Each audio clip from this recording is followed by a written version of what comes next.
क्या सरकार बिहार में बच्चों को ये कह सकती है कि हम आपको बिना क्वालिटी के शिक्षक से पढ़वा रहे हैं? का दावा है कि 7 पार्टियां एक साथ मिलकर के इस नियमावली को लाई है, तो वहाँ अगर 5 पार्टी एक साथ कह दे कि हम आपके साथ नहीं हैं इस मामले में, हम चाहते हैं कि नियमावली से इस मामले को हटाया जाए, तो एक तो माहौल उसका होगा।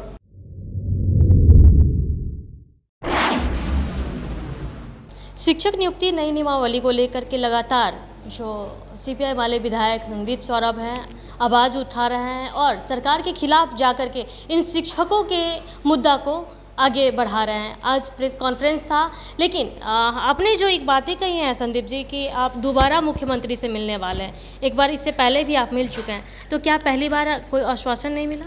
देखिए, माननीय मुख्यमंत्री जी के संज्ञान में हम लोगों ने पहली बार शायद लिखित रूप में इस शिक्षक नियमावली के भीतर क्या क्या अंतर विरोध हैं और ये क्यों अतार्किक है, और सरकार का जो कंसर्न है बाहर से जो लोगों को दिख रहा है कि इससे शिक्षा की क्वालिटी बेहतर हो जाएगी, ये क्यों फॉल्स है, ये क्यों गलत है, ये हमने उनको अवगत कराया लिखित रूप में भी और 1 to 1 बात करके भी हमने कहा।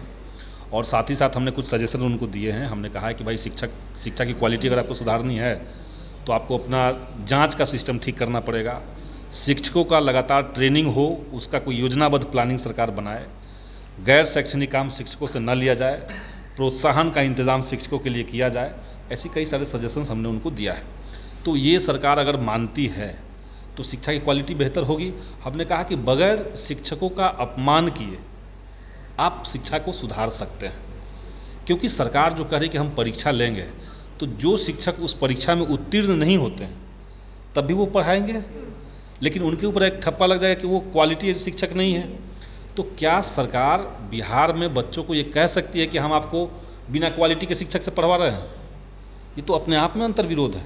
आप सपोज़ कीजिए कि 4 लाख शिक्षक हैं और कोई शिक्षक पहली से 5वीं तक पिछले 20 सालों से पढ़ा रहा है। आप उनको अचानक से आप कहें कि बीपीएससी की परीक्षा आप निकाल लीजिए, वो नहीं निकाल पाए, भले वो अपने पढ़ाने में बहुत पारंगत होंगे। तो अगर 4 लाख में से 3 लाख शिक्षक फेल कर गए, तो किस दावे के साथ सरकार फिर फ्यूचर में कहेगी कि हम बिहार में 3 लाख बिना क्वालिटी के शिक्षक रखे हुए हैं? तो ये पूरा जो सरकार का ये जो क्लॉज डाला गया है नियमावली के भीतर, ये अपने आप में कॉन्ट्रडिक्टरी है, अंतर विरोधों से भरा हुआ है और इसमें कोई दूरदर्शिता नहीं है। ये सिर्फ एक दिखावा टाइप का लग रहा है, लोगों को कुछ बहुत गंभीर मामला होने जा रहा है। तो इसके भीतर के जो अंतर विरोध हैं, जो अतार्किकता है, वो हमने नीतीश कुमार जी के सामने रखा। अब उन्होंने तो अपने शुरुआत में तो यही रिस्पॉन्ड किया कि हम तो शिक्षक का परीक्षा लेना चाहते हैं। उसके बाद जब दोबारा हम मिलने की बात कह रहे हैं तो हम खाली अकेले जाकर के मिलने की बात नहीं कह रहे हैं। पिछली बार मेरे साथ फुलवारी शरीफ के माननीय विधायक गोपाल रविदास जी थे, हम 2 लोग गए थे मिलने। अगली बार जब हम जाएंगे तो उसके पहले हम लोगों ने तैयारी की है। कल हम लोगों ने वामपंथी पार्टियां जो हैं बिहार के भीतर, सीपीआई, सीपीएम और माले, तीनों पार्टियों ने मिलकर के बैठक की। तीनों एक स्वर से इस नियमावली के खिलाफ है। नियमावली के ओवरऑल खिलाफ हम लोग क्या है, नियमावली का एक जो एक क्लाउज है जिसमें परीक्षा लेने की बात की जा रही है, उसके विरोध में। तो तीनों ने कहा कि हम इसके पूर्णतः एक साथ होकर के विरोध कर रहे हैं। अब ये 3 पार्टियां बढ़ करके कांग्रेस पार्टी और हम पार्टी के पास भी हम लोग जाने वाले हैं, उनका भी समर्थन लेंगे। तो महागठबंधन में जो सरकार का दावा है कि 7 पार्टियां एक साथ मिलकर के इस नियमावली को लाई है, तो वहाँ अगर 5 पार्टी एक साथ कह दे कि हम आपके साथ नहीं हैं इस मामले में, हम चाहते हैं कि नियमावली से इस मामले को हटाया जाए, तो एक तो माहौल उसका होगा, एक तो दबाव बनेगा सरकार के ऊपर। और उसके साथ साथ हम लोग राष्ट्रीय जनता दल के जो प्रदेश अध्यक्ष हैं जगदानंद बाबू, उनके यहाँ भी हम लोग जाएंगे, उनसे भी हम लोग मिलने की कोशिश करेंगे। डिप्टी सीएम माननीय तेजस्वी यादव जी हैं, उनके यहाँ हम लोग जाएंगे और सबसे मिल करके फिर हम लोग एक डेलीगेशन लेकर के माननीय मुख्यमंत्री जी के यहाँ जाएंगे। तो ये एक तरह का राजनीतिक दबाव सरकार के ऊपर बनाने का हम लोग कोशिश करेंगे, क्योंकि देखिए ये बिहार के न सिर्फ शिक्षकों का मामला है बल्कि शिक्षा की ओवरऑल क्वालिटी का मामला है।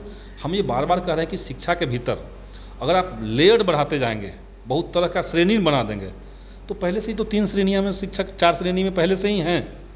अब उसमें आप बीपीएससी की परीक्षा पास करने वाले लोग एक और श्रेणी हो जाएंगे, फेल करने वाले लोग एक और श्रेणी में आ जाएंगे, और जो लोग अप्लाई ही नहीं करेंगे वो एक और कैटेगरी हो जाएगा। तो इतने मल्टी लेयर्ड कैटेगरी में बना करके आप स्कूल में 5-5 तरह के शिक्षक होंगे, 5 तरह की नियमावली चलेगी, 5 तरह का पेमेंट होगा, तो वहाँ डेमोक्रेसी कैसे बचेगा? तो ये ओवरऑल शिक्षा जगत का मामला है, बिहार के 4 लाख शिक्षकों के सम्मान का मामला है, और बात है कि जस्टिस का बात। जो 20 साल पहले जो लोग नौकरी करने के लिए ज्वाइनिंग किए हुए हैं, 15 साल से जो लोग पढ़ा रहे हैं, आप कोई आज का नियम मतलब कहीं से लॉजिकल नहीं है कि जब तक शिक्षक सिर्फ पढ़ा रहे थे और नियोजित शिक्षक थे, तब तक वो क्वालिटी वाले शिक्षक थे सरकार की नज़र में। तब तक उनके भरोसे साइकिल योजना, पोशाक योजना सरकार ला रही थी। जैसे ही उन लोगों ने मांग की कि हमें राज्यकर्मी का दर्जा दिया जाए, सरकार को ये मानना पड़ा, तो अब वो क्वालिटी वाले नहीं हो गए। एक सवाल ये है कि जैसा नीतीश कुमार ने बताया कि हम सातों दल के बैठक के बाद इस तरह का डिसीजन लिए, लेकिन आप लोगों का मानना है कि उन्होंने आप लोगों से राय मशवरा नहीं किया, तो क्या नीतीश कुमार झूठ बोल रहे हैं? तो आप बताइए क्या बोल रहे हैं। अब वो किसको राय मशवरा कहते हैं, किसको कहते हैं कि हमने सहमति ले ली? हम ही सिर्फ नहीं कह रहे हैं, CPI उनका कहना है कि हमसे बात नहीं हुई, CPIM उनका कहना है कि हमसे बात नहीं हुई, माले मैं खुद भी कह रहा हूँ, हमारी पार्टी की तरफ से ऑफिशियल बयान भी है कि इस मामले में हमसे सहमति नहीं ली गई। अब आप किसी और मामले के लिए बात हमसे करें और आप कह दीजिए कि भाई हम एक शिक्षक पे भी नियमावली ला रहे हैं, आप उसको हाँ समझ ले, तो ये तो आपकी समझदारी है।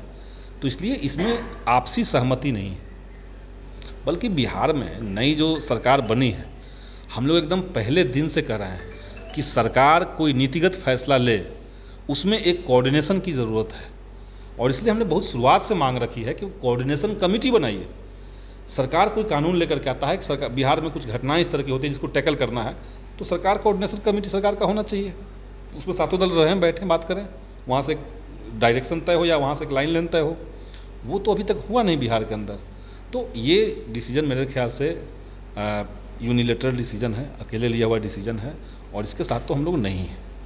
एक सवाल ये है कि जैसे मुख्यमंत्री जी का जो ये फैसला आया है, उसे तो ये सहमति नहीं है, लेकिन जो अभ्यर्थी हैं और दूसरे जो नियोजित शिक्षक हैं, इन दोनों का जो सवाल है कि परीक्षा की तैयारी करे या ना करे, आंदोलन करे या परीक्षा की तैयारी में जुट जाए, ऐसी स्थिति में इन कैंडिडेट्स को क्या करना चाहिए? देखिए, शिक्षकों के पास तो लड़ने के अलावा कोई विकल्प नहीं है, क्योंकि अभी तो उनको लगातार रिगरस वर्क करना है। अभी वो जातिगत जनगणना में लगे हुए हैं, तो वो 11 बजे तक अपने स्कूल में रहेंगे, उसके बाद जातिगत जनगणना करेंगे, फिर शाम को आकर के रात भर पढ़ाई करेंगे। ये तो संभव उनके लिए नहीं है। तो इसलिए शिक्षकों को तो एकजुट होकर के एक साथ एक मंच पर आकर के इस नियमावली में परीक्षा वाला जो प्रावधान है उसका विरोध तो करना पड़ेगा, करना चाहिए। उनसे तो हम यही अपील करेंगे।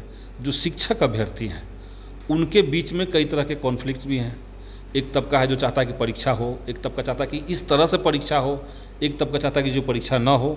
उस पर सरकार का अपना तर्क है। उनका कहना है कि हमारा अभी चूँकि इनकी नियुक्ति नहीं हुई है तो हम रूल बदल सकते हैं। इनके लिए सरकार का ये कहना है। हम शिक्षक अभ्यर्थियों से कहेंगे कि आप अपनी मांग को बेशक उठाइए, लेकिन आप पढ़ाई लिखाई भी कीजिए, तैयारी में भी लगिए।